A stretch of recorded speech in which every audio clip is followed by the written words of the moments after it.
eu quero dar uma olhadinha também na edição do Boletim Focus dessa segunda-feira, foi divulgado hoje de manhã. A gente vai dar uma olhadinha e já já eu chamo o Gustavo Sung, que é economista-chefe da Suno Research, para me ajudar nessa leitura. Vou colocar aqui na tela, maiorzinho, para vocês acompanharem comigo. O Boletim Focus dessa semana traz aí o agregado das projeções do mercado para os indicadores aí mais importantes que a gente olha, que o mercado olha também. Bom, para 2023, as projeções do mercado para o IPCA, a inflação oficial do país, ficaram em 5,90% no final deste ano, né? Ficaram estáveis da semana passada para essa, e há 4 semanas o indicador estava em 5,78% inflação de 2023. Para 2024, ficou estável também pela segunda semana consecutiva em 4,02%, inflação ao final de 2024. Há 4 semanas estava em 3,93%.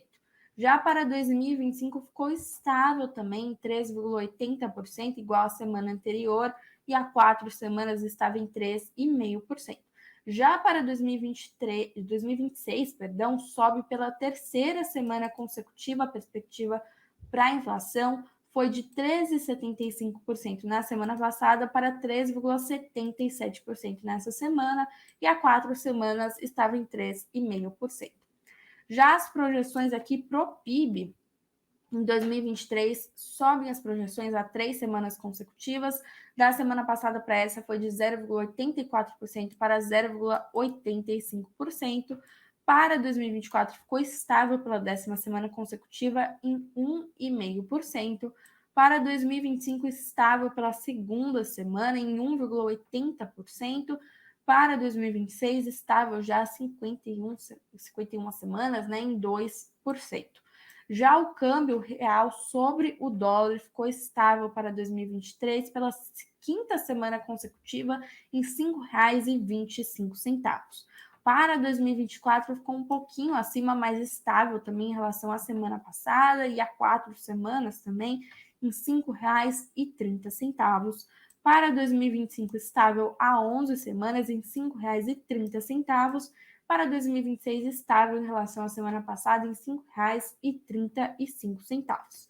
Bom, já a taxa Selic, a nossa taxa de juros, para 2023, a projeção fica estável há 3 semanas em 12,75% ao ano, há 4 semanas estava em 12,5% ao ano. Para 2024, estável também há 3 semanas em 10% ao ano, há 4 semanas estava em 9,75%. Para 2025, estável também há 4 semanas em 9% ao ano. Já para 2026, subiu a projeção de 8,5% para 8,75% nessa semana. Há 4 semanas estava em 8,5%. Bom, investidores, esses aqui são os principais indicadores do Boletim Focus que a gente dá uma olhadinha. Eu vou chamar agora o Gustavo Sung para me ajudar aqui nessa leitura. Boa noite, Gustavo. Já ia te dar bom dia aqui. Seja muito bem-vindo mais uma vez à nossa live do Suno Notícias. Boa noite, Bia. Obrigado pelo convite. Boa noite, pessoal. A gente sempre se encontrava pela manhã, mas bom, uma boa segunda-feira a todos, né? Boa semana pra gente. Eu ainda não me acostumei, de vez em quando eu sempre dou bom dia aqui, a pessoa já está acostumada. Bom, Gustavo, aproveitando a sua presença aqui, eu queria começar, antes da gente pegar os destaques em geral, queria olhar para as projeções da inflação, né? Acho que elas chamam a atenção nessa semana no Boletim Focus, porque as projeções para 2023 a 2025 ficaram estáveis, né? De uma semana para outra, mas para 2026 é uma previsão de alta novamente. Que isso pode significar? Bom, se a gente olhar o Bulletin Focus como geral, acho que eu vou bem no comentário do Marcos aqui. Não sei se eu consigo colocar. Consigo, não teve muita diferença com relação à semana passada, vamos ficar de olho, mas exatamente isso, assim, de forma geral, eu acho que não teve grandes alterações. Lembrando aí que foi após a semana das medidas aí dos combustíveis, de um lado a gente teve a volta dos impostos, de outra a Petrobras diminuiu o preço nas refinarias lá, aqui no líquido, deu 0,35 a mais, por exemplo, a gasolina, mas muitos analistas de mercado e projeções de economistas já colocavam isso em conta. A gente discutiu aqui bastante na semana passada, aqui no Suno Meio Dia, que a gente tem um programa aqui eu, Vinícius de renda fixa e outro economista, a gente discutiu bastante. E no fundo, uma percepção inicial é que o Boletim Focus não teve alterações na inflação 23, 24 e 25, o importante, eles ficaram estáveis, ficaram de certa forma ancoradas, então isso é um ponto positivo. E aí a gente teve uma leve alta ali em 2026, foi de marginalmente teve uma leve alta, mas também assim eu vejo isso com menos preocupação do que eu via anteriormente. Eu sempre bati na tecla de expectativas de longo prazo ficarem desancoradas, e teve umas 2, 3 semanas que não parava de subir.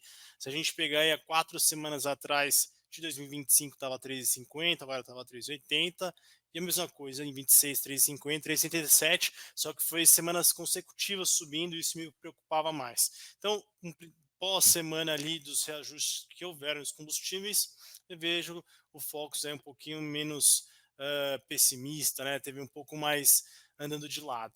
E isso veio também junto com os juros. Se você pegar os juros de 23 a 25 ficaram iguais e a gente teve uma leve alta ali para 2026 também, para 8,50 para 8,75, um leve ajuste com a inflação. E de geral, olha o impressionante, 23 subiu o PIB, 24 ficou igual, 25 ficou igual. Então, assim, a minha perspectiva é que esse boletim Focus essa semana veio tranquilo, que ajudou um pouco também a performance da bolsa hoje como um todo. E a gente pode trazer alguns motivos aí para essa estabilidade, essa leve alteração aí dos indicadores. Tem alguma coisa de incerteza ainda para esse Boletim Focus? Ah, com certeza. Incerteza no Brasil até o passado é incerto, já dizia uma boa frase que me fugiu de quem que era. No Exatamente. Brasil o passado é incerto, mas no fundo a gente ainda tem um grande risco fiscal que até puxando a sua fala, o Haddad hoje diz que já apresentou suas ideias e agora trabalha com a área econômica, depois tudo já ajeitado, vai apresentar para o presidente Lula. Existe então todo um movimento, eu até escrevi isso no relatório de macroeconomia aqui da Suno, se não me engano, semana passada, que após o carnaval as coisas começariam a ganhar atração. E é uma coisa que a gente está anotando, tá? Então, existe um comitê na Câmara para discutir a reforma tributária, tem agora novo arcabouço fiscal que o Haddad já está, vamos dizer, encaminhando, e isso, no fundo, era um ponto que a gente vê final de março para mim, para abril, como eu trouxe já algumas vezes, é os que vai determinar se vou caminhar para um cenário pessimista ou um cenário otimista, porque vai depender do muito risco fiscal. E isso vai ajudar a ver como as expectativas vão andar, isso vai afetar a curva de juros, os juros ali na Selic, desculpa, a Selic no Boletim Focus pode ser afetada positivamente como negativamente. A Fazenda, até a Simone estão pressionando um pouco o Banco Central a já revisar um pouquinho o seu cenário de juros, né? Porque ninguém está aguentando os juros a 3,75, as empresas vão começar a ser afetadas, a atividade econômica vai começar a desacelerar mais forte. Então eles estão gerando uma pressão ali sobre o Banco Central, que por um lado o bom que é autônomo. E aí o governo Brasília tem que dar os mecanismos para o Banco Central possibilitar baixar juros. E onde se inicia? Pela parte fiscal. Então, março, desculpa, vai ser um mês determinante para a gente entender, como você bem trouxe, quais serão as medidas adotadas pelo governo. Legal. E aproveitando, né, que a gente deu uma olhada nessa notícia do Haddad, falando sobre o novo arcabouço fiscal, que já está pronto. Você acha que veio rápido demais? Já era esperado, né? Porque o Haddad estava falando, não, vai ficar pronto, deve vir antes da reunião do Copom até. Você acha que veio rápido demais? Já era algo que eles estavam enxergando? E com a apresentação desse novo arcabouço fiscal, até a sua aprovação, deve trazer um alívio para o mercado também. Sim, não, Bia. Por quê? Primeiro, eu acho que assim, eu era um cara que sempre cobrei diversas vezes que o mais interessante era que o governo entrasse com propostas. Esse é o ideal. Você não espera entrar para resolver, nem entrar para depois anunciar os cargos chaves. Para mim, isso foi um erro. A gente vê um pouco esse atropelamento e dificuldade para montar um pouco a coalizão do governo atual, porque eles estavam decidindo ministros ali pós-eleição em janeiro. Se você ganhou em outubro, já era para ter montado, já era para ter apresentado projetos, ministros, secretários. Eles passaram quase os 50, 60 primeiros dias do governo montando do primeiro ao terceiro escalão. Então isso já atrasa um pouco o andamento das burocracias, dos projetos. O Haddad, eu acho que ele poderia ter apresentado antes, não, a gente não precisava estar esses quase 60, 70 dias. Nesse ainda vai, não vai, acho que deveria ter dado algo mais concreto. E aí, então, no primeiro, eu acho que é um atraso, no fundo. Eu acho que o otimismo foi que, pela PEC da transição que foi aprovada no final do ano passado, a data limite é 31 de agosto. Então ele falou: ó, vou adiantar. Então, vou adiantar daquela data, mas eu queria antes. Esse é o primeiro ponto. Eh, e o segundo é que pode aliviar o mercado, pode, mas dependendo de como for desenhado. Então, assim, a sinalização de que foi positiva. Até o câmbio estava negociando a 5,21 quando eu vi pela manhã, terminou 5,15. A bolsa também ajudou a ficar positiva, muito por conta disso, e a sinalização é importante. Acho que o ponto principal é sinalizar. Agora, quando a gente olhar e discutir, primeiro, qual que vai ser o desenho? Será que esse desenho, esse mecanismo é crível? Será que na hora de colocar como lei complementar, qual que vai ser as negociações em torno disso? Então, assim, há um longo caminho pela frente e o mercado ele pode olhar tanto de forma positiva quanto negativa. A gente tem que esperar a depender do que o Haddad apresenta para a gente. E também olhando para as críticas, né, do presidente Lula ao presidente do Banco Central, Roberto Campos Neto. Semana passada a gente viu de novo, né, na quinta-feira, se não me engano, o Lula falou novamente do Roberto Campos Neto, disse que não entende porque os juros estão altos.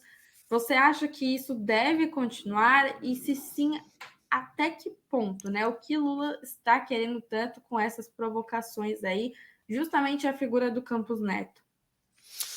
Primeiro, eu acho que tem um ponto político importante, tá?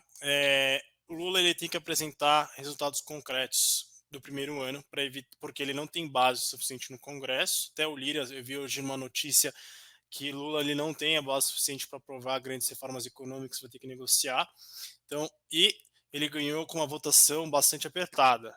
Foi uma das eleições mais apertadas nos últimos tempos e ele ganhou ali com uma polarização, e para evitar a instabilidade ele tem que arranjar jeito de melhorar a vida econômica do Brasil. É isso que eu quero dizer: emprego, renda, e inflação. Então a inflação já está um pouco mais controlada e agora tem o problema de atividade econômica.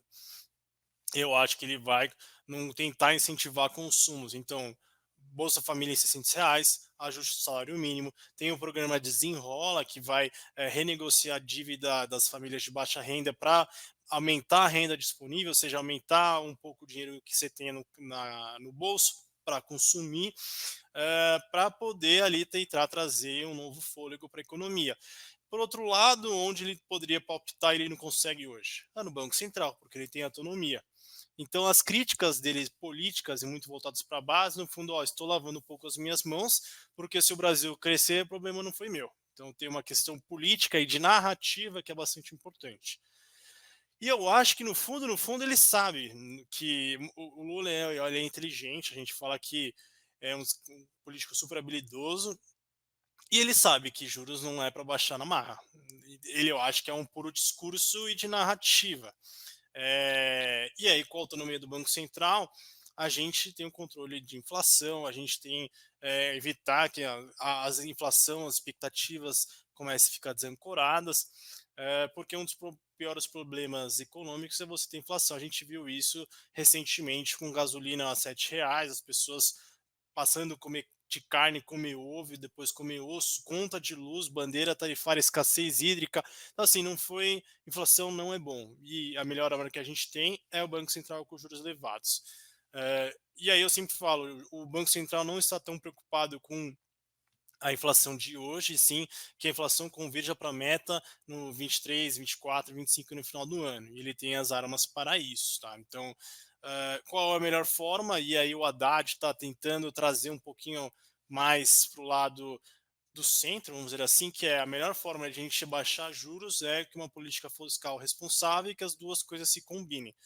Então, assim, por isso que eu vejo, de certa forma, uma vitória que ele teve ali com a reoneração dos combustíveis, porque imagine, por exemplo, se a ala política ganhasse novamente como ganhou em janeiro, mantendo a desoneração por mais tempo, aonde ia bater isso na arrecadação. E isso ia gerar um problema de expectativas, o câmbio podia desvalorizar, os juros, curva de juros podia ficar pressionada, e isso seria pior. Então, assim, foi uma mini vitória, uma pequena vitória de uma guerra. Então, vamos ficar de olho, eu acho que nem o Marcos falou, o importante é ficar de olho para entender o desenrolar disso.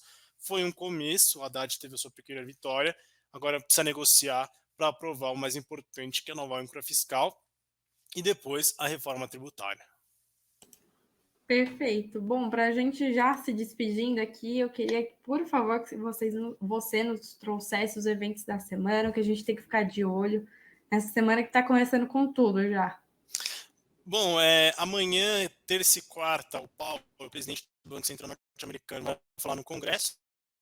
É mais uma questão de formalidade, mas eu acho que ele vai trazer um pouquinho ali das perspectivas da taxa de juros americana, como está a inflação. Ele pode dar algumas pistas do que pode vir pela frente. Então, terça e quarta ele vai falar. Deixa eu olhar na minha colinha aqui. Quinta-feira, às 9 da manhã, sai o CAGED, que é a criação, o fechamento, né, de empregos formais no Brasil. A expectativa é que a gente tenha de janeiro uma criação. E na sexta-feira, a gente tem o IPCA de fevereiro e a taxa de desemprego também lá nos Estados Unidos. Por isso que, e um pouco porque que é importante a gente olhar um pouco para os Estados Unidos, além de que é uma das principais economias do mundo, os juros americanos afetam a bolsa brasileira, as expectativas de mercado, e tanto a fala do Paulo para olhar um pouco os juros e a inflação, como o mercado de trabalho, que está se mostrando mais aquecido do que o esperado, aí são duas variáveis importantes para entender como que vai se dar a economia, a evolução da economia americana daqui para frente.